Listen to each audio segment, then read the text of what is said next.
몇밖에 안 되는 동영상이었는데 그거 보고 많이 울었습니다. 사실 울 내용이 아니에요. 그런데 울었습니다. 왜 울었냐면 정립이 됐어요. 아, 목사가 뭐구나, 하나님이 날 보내신 목적이 뭐구나, 이게 정립이 됐습니다. 그 내용은 이렇습니다. 사실 저도 똑같은 고민이었어요.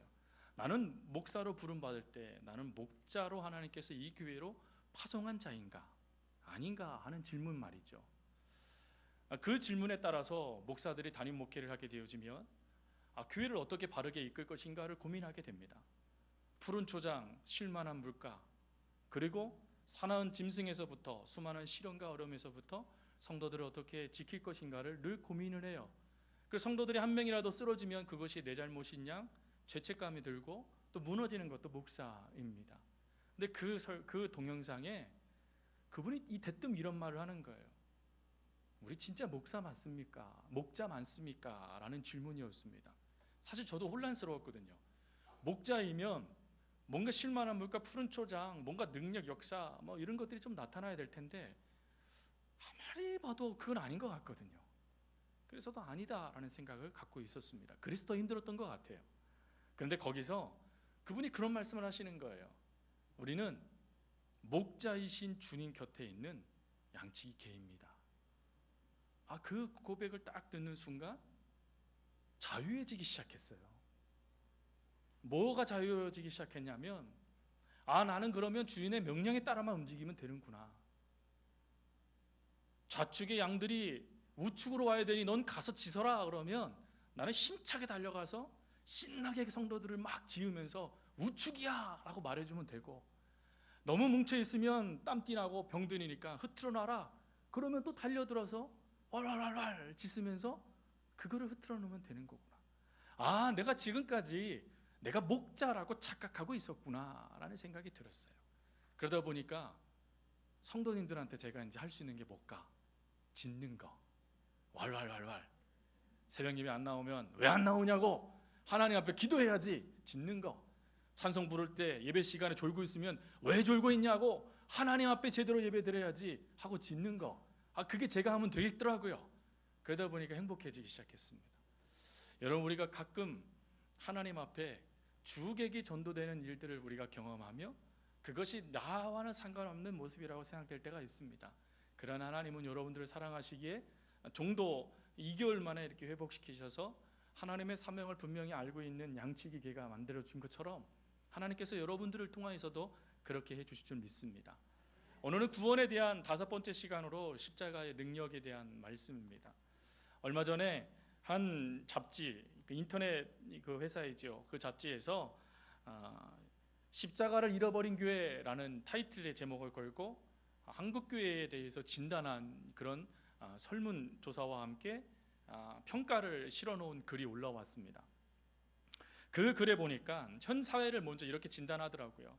현재 사회는 평판과 선호도 그리고 신뢰도를 중심으로 하여 그 모든 것들을 숫자와 수치화하는 시대다라고 말을 합니다. 그래서 현 시대를 어느 정도 신뢰할 수 있느냐, 어느 정도 믿을 수 있느냐라는 그런 기준을 두고 평가하며 움직이는 사회라는 것이죠. 그러면서 한국교회를 진단했습니다. 한국교회의 신뢰도는 어떻게 될까? 사회적인 평판은 어느 정도로 사람들에게 인식되고 있을까? 인정받을까? 놀랍게도요, 한국 사회의 한국교회의 신뢰도가 19.4%였습니다. 근데 그것 정도에는 그럴 수도 있어 생각이 들었어요. 왜? 기독교인들이 그만큼 줄어들고 있으니까요. 그런데 그 다음에 이렇게 가로로 해놓고 하나의 글을 적어놨더라고요. 뭐라고 되었냐면 최근 10년간 진행된 4번의 연구 결과에 의하면 기독교는 단 한 번도 신뢰도에서 20%를 넘어본 적이 없다라고 적어놨습니다. 10년간 10명 중에 2명에게조차도 신뢰감을 주지 못했던 한국 교회. 그러다 보니까 불신지수, 너 믿지 못하겠다라는 불신지수는 한국 교회에 몇 퍼센트나 되나 봤더니 44.6%나 되는, 대부분 좀 반올림하니까 45%, 그냥 또 반올림하면 50%의 우리 일반 넌 크리스찬들이 우리 크리스찬들을 믿지 못한다라고 말하고 있다는 것이죠. 왜 그런가라고 뚜껑을 열고 봤더니 기독교가 표명하는 이미지와 메시지는 너무 좋다라는 거예요. 근데 문제는 실상 보여지는 것이 너무 상반되었다라는 것입니다. 그러면서 많은 사람들이 한 말 중에 대표적인 말이 뭐냐면 언행일치가 아닌 언행불일치라고 이야기하더라라는 것이죠. 여러분, 이게 기독교의 모습입니다. 가는 곳곳마다요, 심지어 여러분들이 외국에서 여행을 하시다가 밤에 혹시 한국 인천공항을 이렇게 들어오시게 되다 보면 뭐가 제일 많이 보입니까? 빨간 십자가만 보이잖아요. 그래서 뭐 어떤 말이 나올 정도입니까? 십자가 공화국이라는 말이 나올 정도로 대한민국의 십자가가 많습니다. 그런데 이런 십자가와 십자가의 그 모습, 그 원래의 본질과 상관없이 이 십자가가 퇴색되어져 버렸고 십자가를 잃어버리는 이들이 넘쳐나게 됐다라는 것입니다. 그것도 예수 믿는 사람들에게서 말이죠. 어느 순간부터 십자가는요, 나를 지켜주는 마치 부적과 같은 존재가 되었습니다. 어느 순간부터 십자가는 성공과 번영을 상징하는 그런 보장해주는 그런 모형물이 되어졌고, 심지어 십자가는 마음에 평안을 주는 상태를 허락해주는, 위로를 주는 목적으로 사용되는 모습이 나타나기 시작했습니다.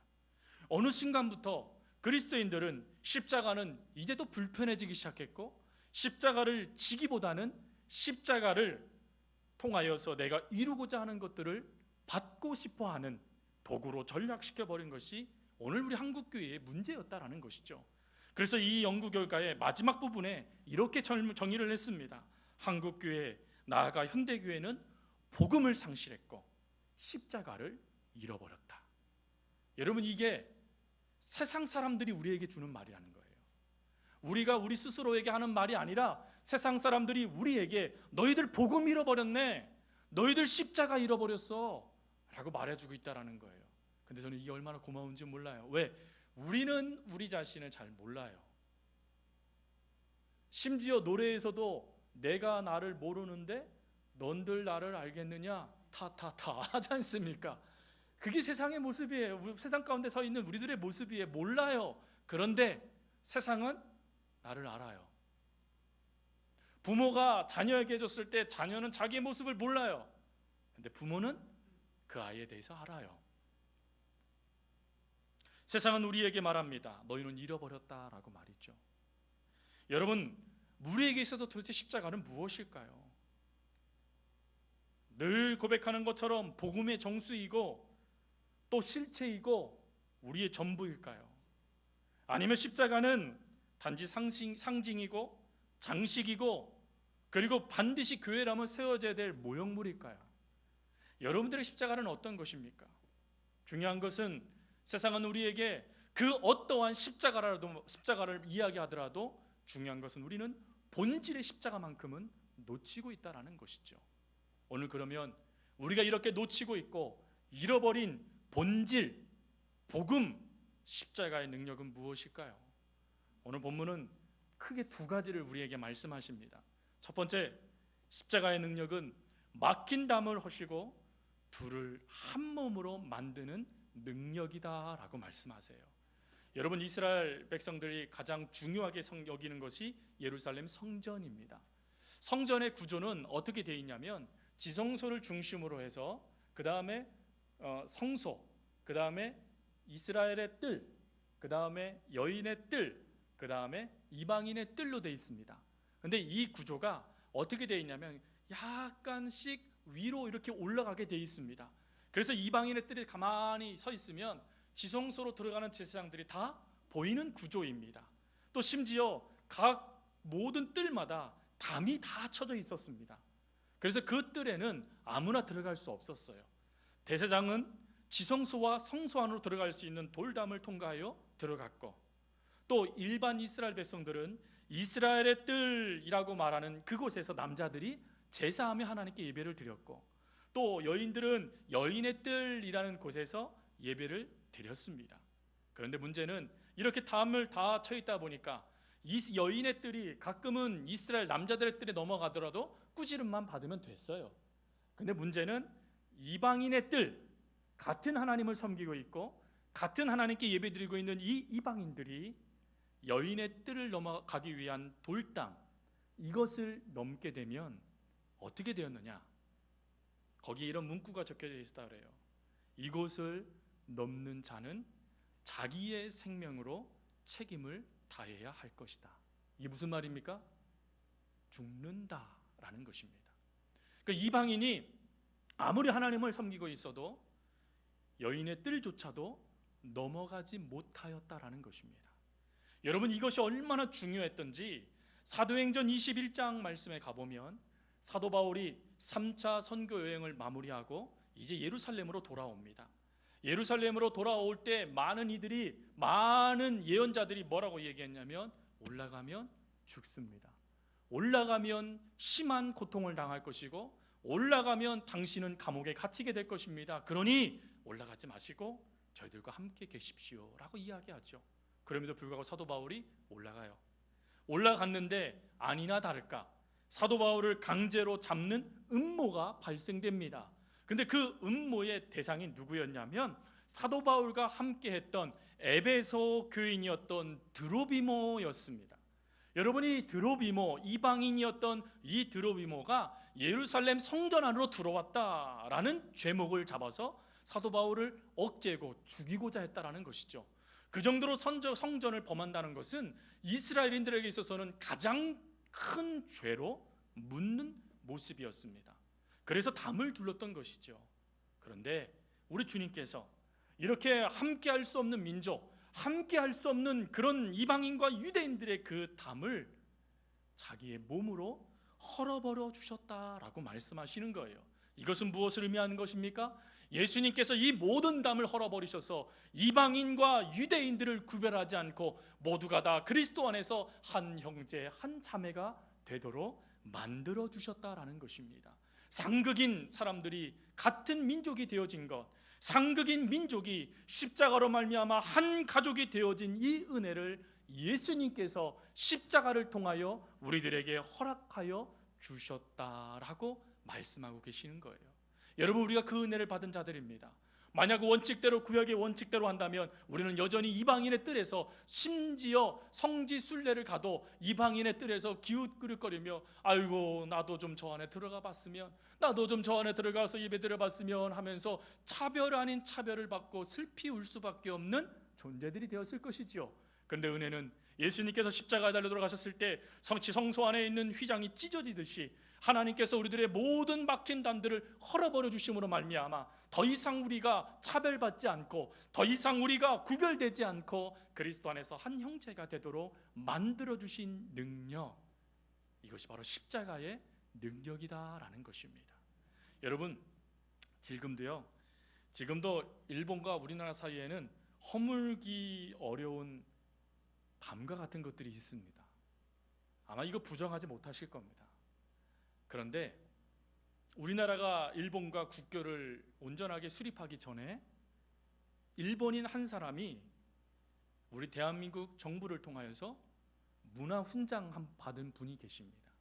심지어요, 그분의 묘가 어디에 있냐면 서울에 있습니다. 서울에 가보면 양화진이라는 외국인 선교사의 묘역이 있습니다. 그 묘역에 유일하게 일본인이면서 그곳에 묻혀 있고 또 대한민국을 통하여서 문화훈장까지 받은 인물이 있습니다. 그분이 누구냐면 소다 가이치라는 분이십니다. 여러분, 이분이 어떻게 일본과의 허물 수 없는 그런 담이 있는 상태에서 이분이 이곳에서 훈장도 받고 사람들에게 기념되어지는 인물이 되었을까요? 사실 그를 부르는 명칭들이 많습니다. 첫 번째로는 조선 고아의 아버지라고 불렸습니다. 그를 통하여 조선인 고아 수천 명이 보살핌을 받게 되어졌어요. 그의 아내를 통해서는 조선인의 어머니, 고아의 어머니란 말을 들었습니다. 그리고 거기서 끝나지 않고 여러분, 이 소다 가이치라는 이분은 일제가 우리 조선, 우리 민족들을 핍박해 나아갈 때 유일하게 변호했던 변호인입니다.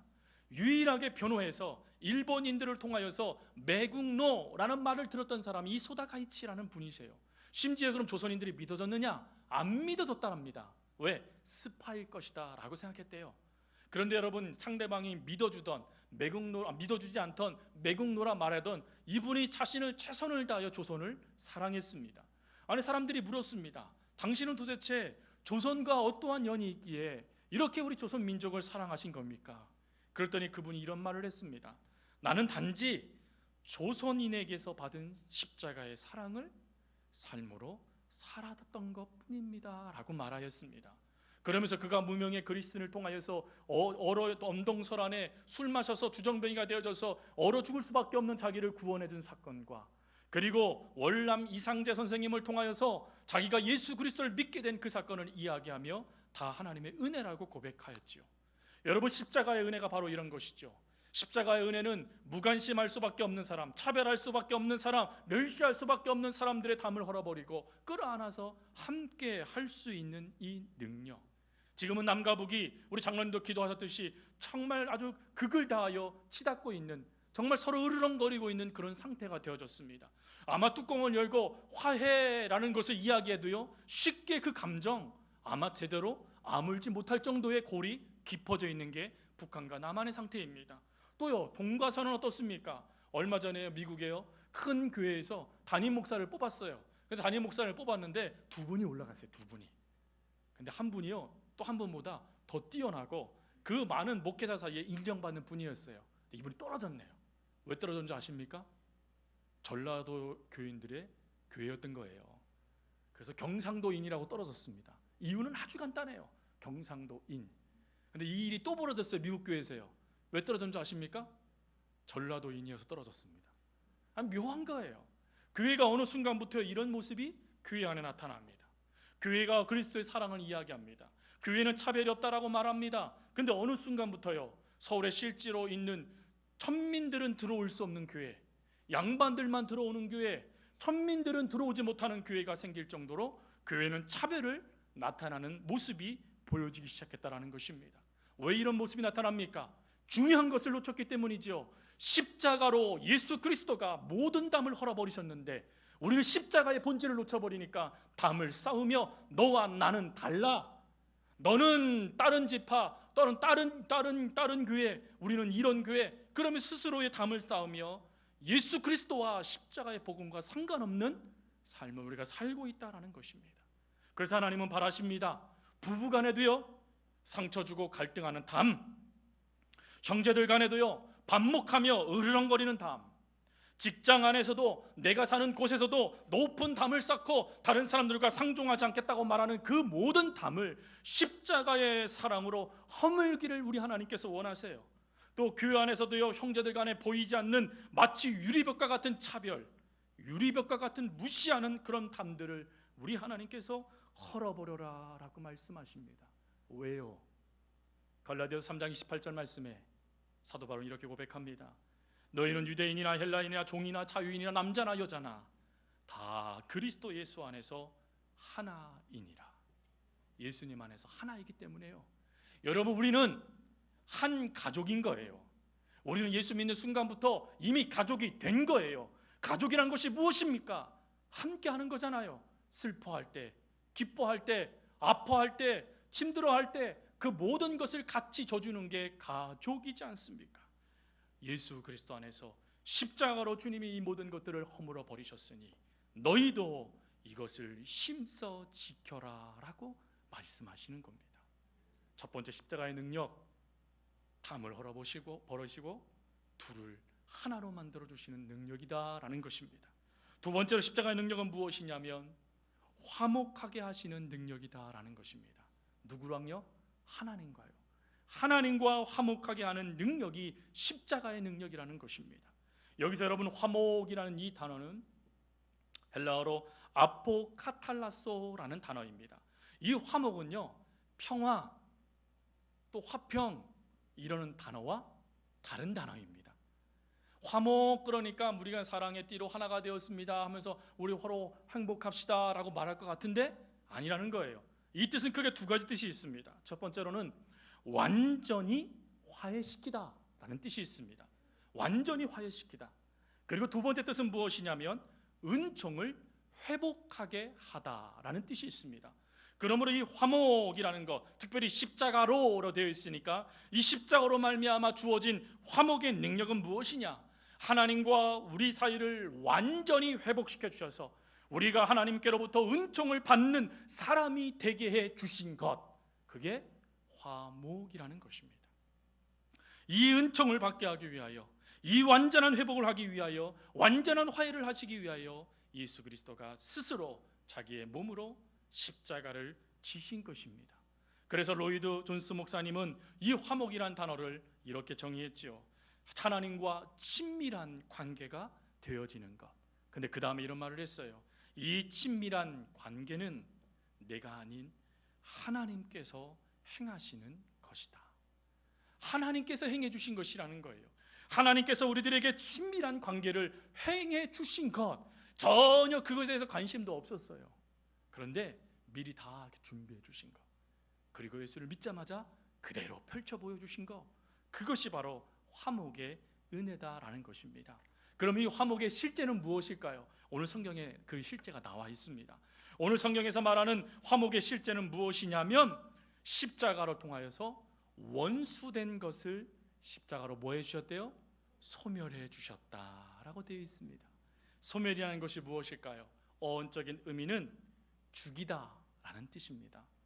완전하게 하나님께서 그 모든 것들을 죽여주셨다라는 것이죠. 여러분 가끔 부부싸움 하시잖아요, 그렇죠? 안 하신 것처럼 계시지만 그렇잖아요. 그러다 어느 순간부터 그 아내분들이 남편을 그렇게 부른다면서요. 이 화상아, 이 인간 엉정아 이러면서 막 하신다면서요. 부부싸움을 해요. 근데 여러분 부부싸움을 처음에 할 때는 부부싸움 막 하다가 그래도 사랑이라는 것이 있으니까 어떡합니까? 화해하고요, 끌어안아주고 뽀뽀하고, 여보 우리 다시는 싸우지 맙시다 이렇게 하지 않습니까? 할렐루야. 안 하시는 것 같으니까. 그런데 여러분 시간이 지나면서 싸우면서 어떤 일이 발생되어 주십니까? 그때 그거 잊혀지시나요? 아무도 대답을 안 하시니까 일단 안 잊혀지신데 말할 수는 없는 거예요. 왜? 잘못 말했다가는 싸움 나니까. 여러분 어떻습니까? 안 잊혀져요. 심지어요 안 잊혀지는데 어디까지 이게 확장되어집니까? 나중에는요 친정 부모, 시댁 부모까지 이게 확장되어져서 입으로 막 말할 수 없는 일들이 발생되어져요. 이게 인간 사이예요. 그럼 여러분 가끔 그러잖아요. 술이면 다 해결된다고. 여러분 진짜 술이면 다 해결되시나요? 자, 술 드시는 분들 술이면 다 해결되십니까? 안타깝게도요 아니잖아요. 제가 드라마랑 영화를 보니까요, 저 실제로 본 게 없으니까요. 그나마 본 게 드라마랑 영화니까요. 술을 이렇게 주다 보니까 어떤 사람이 술 이만큼 챘어요. 갑작스레 이러는 거예요. 아 그때 왜 그랬냐고. 그러니까 옆에 사람이 당황해하면서 야야야 그때 이미 다 끝냈잖아. 끝내도 술 먹으면 나타나요. 용서 안 됩니다. 그런데 우리 주님께서 말씀하신 용서, 십자가를 통해서 말씀하신 소멸은 뭐냐면 완전히 지워버리겠다라는 뜻입니다. 성경은 그것을 뭐라고 말씀하시냐면 기억지 아니하신다라고 말씀하세요. 여러분 컴퓨터를 쓰시는 분들 가끔 컴퓨터 내 의지와 상관없이 컴퓨터 날아갈 때가 있습니다. 그래도 뭐 할 수 있죠? 돈 주면요 복원할 수 있습니다. 그러나 우리 하나님께서 말씀하시는 이 소멸은 복원할 파일조차도 완전히 없애버리시는 것, 이게 소멸이라는 거예요. 여러분 이 십자가의 은혜로 말미암아 우리가 이런 은혜를 받았다는 것입니다. 비단 과거의 죄만 우리들이 하나님께서 다 소멸해 버리시는 것이 아니라 오늘 우리가 이 땅을 살아가면서 짓는 수많은 죄들조차도 우리가 예수 그리스도의 십자가를 의지하여 고백을 하면 하나님께서 다 소멸해 버리시겠다라고 말씀하시는 겁니다. 오늘 저랑 여러분들이 함께 고백할 말이 있어요. 제가 뭐뭐 했던 죄, 뭐뭐 하던 죄, 그러면 여러분들이 십자가로 소멸되었습니다 이렇게 고백하는 거예요. 한번 해보겠습니다. 하나님을 알지 못하던 죄. 예, 이거 끝까지 이 톤으로 가시는 겁니다. 제가 일부 예배 해봤더니요 십자가로 소멸됐습니다 하더니 점점 줄어들어요. 점점 줄어들고 나중에 아예 안 하려고 그러시더라고요. 그러지 말고 좀 따라서 해보십시오. 다시 한번 해보겠습니다. 하나님을 알지 못했던 죄, 알면서 잘 섬기지 못했던 죄, 하나님의 은혜를 받으면서도 그 은혜에 감사하지 못한 죄, 오히려 늘 원망하고 불평한 죄. 왜 점점 주시면 안 되십니다. 끝까지 하세요. 내가 잘못해놓고는 늘 하나님만 원망하던 죄. 이웃을 사랑하지 못하고 형제를 사랑하지 못한 죄, 심지어 부부간에도 부모간에도 부모 자식 간에도 사랑을 나누지 못했던 죄, 아버지로서 자식으로서 사회인으로서 교회 직분자로서 그 사명을 다 감당하지 못했던 죄, 오히려 미워하고 시기하고 손에 끼쳤던 모든 죄, 여러분 믿으십니까? 십자가로 소멸되셨어요. 이게 십자가의 능력입니다. 그러면 여러분들이 이렇게 선포하셔야 돼요. 나는 죄인이었는데, 나는 희망 없는 자였는데, 나는 나에 대해서도 절망할 수밖에 없는 자였는데 기적과 같이 난 다른 사람이 되었습니다. 의롭게 되었습니다. 나는 변화되어졌습니다. 옛날에 알던 내가 아닙니다. 나는 십자가로 달라졌습니다. 왜요? 내 능력으로요? 아니요. 십자가의 능력으로 말미암아요. 오늘 이야기만 하고 말씀을 마쳤으면 좋겠습니다. 미국에요, 워싱턴 침례교회가 있습니다. 이 침례교회에 그 담임하셨던 목사님이, 많은 분들이 계시지만 제가 간증을 들었던 목사님의 이름은 김대영 목사님이십니다. 물론 지금은 은퇴하셔서 그것을 사임하시고 개척하셔서 수천 명이 되는 교회를 지금도 목회하고 계십니다. 근데 이분 간증을 듣다 보니까요, 너무 은혜가 되는 거예요. 이분이 27살에 목사 안수를 받았습니다. 27살에 목사 안수를 받고 첫 부임지가 어디였냐면 이 워싱턴 침례교회였다라는 것입니다. 그래서 기쁜 마음을 갖고 설레는 마음을 갖고 어떻게 목회를 배울 수 있을까, 어떻게 성도들과 함께 할 수 있을까 고민하면서 기뻐하면서 왔는데, 오자마자 갑작스럽게 설교 시간에 목사님이 저 오늘부로 사임합니다 하고는 떠나버리시더래요. 그러니까 졸지에 이 목사님이 목자 없는 양이 돼버린 겁니다. 완전히 무너져 버린 거예요. 근데 엎친 데 덮친 겨, 이 교회는 문제가 있는 교회였습니다. 심지어 1년도 안 돼서 목사님들이 쫓겨나가고 사임하고, 그걸 견디지 못해서 많은 목사들이 쉬쉬쉬거리고 그 교회는 가지 못할 교회라고 아예 못을 박아놓은 교회였기 때문에 목사들이 오지를 않는 거예요. 그러니까 그것을 알고 있는 당회에서 이 27살 이제 막 목사가 되어서 부목사로 처음 온 이분에게 뭐라고 말하냐면 임시 당회장이 되어 주십시오 라고 얘기했다라는 거예요. 여러분, 목회를 뭔 줄 알아야 임시 당회장을 하죠. 그래서 이분이요, 한 가지는 결심했대요. 짐은 풀지 말자. 왜 짐 안 풀었을까요? 자기도 쫓겨날 수 있으니까, 언제 쫓겨날지 모르니까 짐은 풀지 말자. 그래서 그 마음으로 차에다가 짐은 잔뜩 실어놓고 그리고는 목회를 했다라는 거예요. 교인들이 맨날 물었대요. 목사님, 짐 푸셨어요? 아니요, 언제 쫓겨날지 모르는데요. 잘 안 풉니다. 그랬다는 거예요. 아니나 다를까 6개월이 되었을 때 큰 사건 하나가 터졌다는 것이죠. 두 부류가 교회 안에서 늘 충돌을 했대요. 70년대 어렵게 유학을 와서 그곳에 정착하여 현지인처럼 되어진 교인들과 1세대와, 그리고 80년대 90년대 초에 미국의 이민 러시가 이루어졌죠. 그래서 미국으로 이민을 참 많이 가셨습니다. 그러다 보니까 70년대 오신 분과 8, 90년대 오신 분들이 부류가 두 부류로 나눠져 버린 거예요. 교회 안에 두 세력이 하나가 되어야 되는데 두 세력이 분리가 돼가지고 을렁거리고 네가 오니 내가 오니 하면서 싸우고 있었던 것이죠. 근데 한쪽에서 수요 예배 날 목사님께 전화를 했더래요. 한 리더가, 목사님 오늘은 당황하지 마십시오. 예배 후에 저희가 좀 결단을 낼 겁니다. 그 상대편 진영들을 말을 안 들으니까 젊은 청년들을 동원해서 주차장으로 끄집어내서 그들에게 경고하고 내쫓아 버릴 겁니다. 그러니 목사님 당황하지 마시고 그냥 평소처럼 행동하십시오. 이렇게 전화가 왔더래요. 여러분, 그게 가능하겠습니까?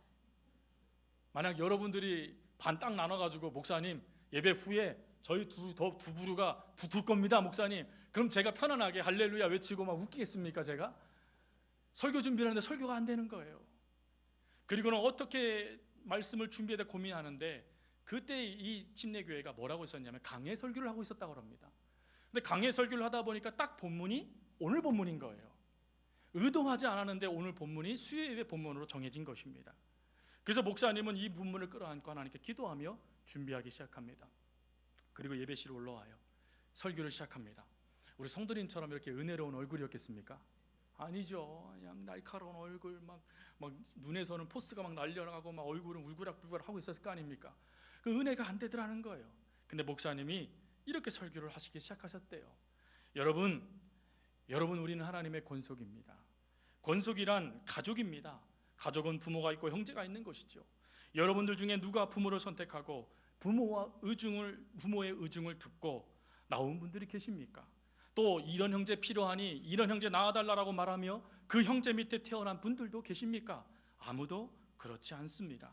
형제끼리는 마음에 들 때도 있고 원수처럼 느껴질 때도 있습니다. 그러나 우리의 마음에 들든지 들지 않든지, 마음에 들 때도 있고 원수처럼 느껴진다 할지라도, 이해되든지 이해되지 않는다 할지라도 하나님은 사랑하라라고 말씀하십니다 라고 하면서 열심으로 27대였으니까 또 그분이요 가슴에 사직서를 하나 딱 두고 나 이제 그만둔다 이런 생각으로 설교를 했으니 마지막이다 생각했으니까 얼마나 열심히 설교했겠습니까?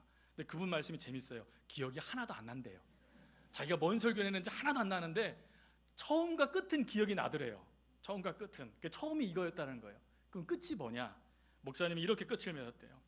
우리에게는 현재를 선택할 권리가 없고 사랑할 책임만 있을 뿐입니다 하고 축도하고 당일시로 올라가 이제 정리해야지 하고 한참 정리하고 있는데 그 전화했던 그분이 문을 뚝뚝 두들기시래요. 그래서 무슨 일이십니까? 그랬더니 이분의 얼굴이요 그렇게 시커멓게 막 날카롭게 했던 얼굴이 환하게 펴져 있으면서 목사님 지금 빨리 내려오셔서 저희를 위해서 기도해 주세요. 그래서 목사님 생각했대요. 이미 결판 났구나. 그런데 그게 아니라 이 두 그룹이 말씀을 듣고 친교실에 모여서 서로 회개하기 시작했던 거예요. 그리고 그 주에 두 그룹의 리더가 앞으로 나와서 목사님은 설교를 거의 하지 않고 두 그룹이 서로의 간증을 하기 시작했다는 합니다. 그리고 서로 끌어안고 울고 회복이 되기 시작했대요. 그래서 여러분 이 회복의 역사가 얼마나 놀라웠던지 이 회복의 역사로 부흥한 교회, 그게 바로 워싱턴 침례교회입니다. 여러분 이 목사님께서 마지막 간증에 이런 말씀을 하시더라고요. 십자가를 통해서 사람도 교회도 변할 수 있습니다. 왜요? 십자가는 능력이기 때문이죠. 여러분 이 십자가의 능력 바로 여러분들에게 하나님께 주시는 능력이십니다. 여러분들에게 하나님께 주시고자 하시는 능력이십니다. 이 능력을 가지고 담 쌓여 있는 것 헐어버리시고 그리고 화목해 주시는 하나님의 은혜에 따라 최선을 다하여 사랑해 줄 수 있는 우리 교회가 될 수 있기를 간절히 주님의 이름으로 부탁드립니다. 함께 기도하겠습니다. 오늘은 말씀을 놓고 우리가 함께 기도할 때 하나님 혹시 우리 속에 담이 있지는 않습니까? 남들도 나도 알지 못하는 유리벽이 혹시 있지는 않습니까? 하나님 다 무너뜨려 주십시오. 다 허물어 주십시오. 그리고 최선을 다하여 사랑하게 해 주십시오라고 오늘 말씀을 의지해서 우리 함께 기도하겠습니다. 참 좋으신 아버지 하나님 감사합니다. 아버지 오늘 말씀을 통하여서 십자가의 능력이 우리 속에 있는 수많은 담을 헐어버리고 우리 속에 있는 그 유리벽과 같은 모든 것들을 무너뜨려 버리셨다라는 말씀을 우리에게 주셨습니다. 하나님 이 십자가의 능력을 받은 것이 저희들의 모습인데 저희들의 은혜인데 하나님 저희들이 어느 때부턴가 저희들도 모르는 사이에 담을 쌓고 그 사람을 향하여 더 높은 담을 쌓아 완전히 고립돼 버리는 일들이 우리 가운데 나타납니다. 십자가의 능력으로 이 모든 담을 예수 그리스도께서 흘려주셨는데 하나님 저희들도 모르는 사이에 이와 같은 엉터리의 삶을 살아갔습니다. 이제는 아버지 하나님 담을 허물 수 있는 은혜를 주십시오. 십자가의 능력으로 이 모든 것들을 허물어버리고 다시 한번 그들을 정말 최선을 다하여 사랑할 수 있는 은혜를 주십시오. 특별히 하나님께서 예수님께서 십자가에 달려 돌아가심으로 말미암아 하나님과 우리 사이를 화목해 하시고 화해시켜 주시고 은총을 받는 자가 되게 해주셨던 것처럼 하나님 저희들이 무너진 담을 통하여서 그들이 하나님과 화해할 수 있는 화해의 중매자가 되게 하여 주시고 그리고 아버지 하나님 그 화해를 통하여 그들이 정말 하나님을 만나고 하나님을 통하여 놀라운 은총을 경험하는 귀한 삶을 살아갈 수 있는 통로가 되게 하여 주시옵소서. 참으로 아버지 하나님 그리해 주실 것을 믿습니다. 우리가 이 십자가의 능력을 자랑할 수 있도록 도와주시고 이 십자가의 능력 안에 우리가 똘똘 뭉쳐져서 하나님의 사랑을 많은 이들에게 보여주는 그런 교회의 성도들이 되게 하여 주시옵소서. 그리하신 하나님을 찬양합니다. 하나님은 살아계십니다. 언제나 우리를 지키시는 예수님의 이름으로 기도합니다. 참 좋으신 하나님, 십자가의 능력을 우리가 경험한 자들인데 어느 순간 저희들도 모르는 사이에 담을 쌓고 철옹성과 같이 그 안에 있으면서 나만 하나님을 잘 믿고 있다라는 착각 속에 빠져버리는 그런 모습들이 저희들 가운데 있음을 보게 되어졌습니다. 이제는 아버지 하나님, 그와 같은 모든 것들을 벗어버리고 십자가의 능력을 다시금 회복할 수 있는 저희들이 되게 하여 주시고, 그래서 그 속에 하나님과의 온전한 화해, 그리고 하나님의 은총을 받는 성도들이 되게 하여 주시고, 그 모습을 통하여 주변 사람들이 정말 십자가의 그 은혜의 사랑을 우리 성도들을 통하여, 우리 서울교회를 통하여 발견하는 은혜들이 나타나게 하여 주옵소서.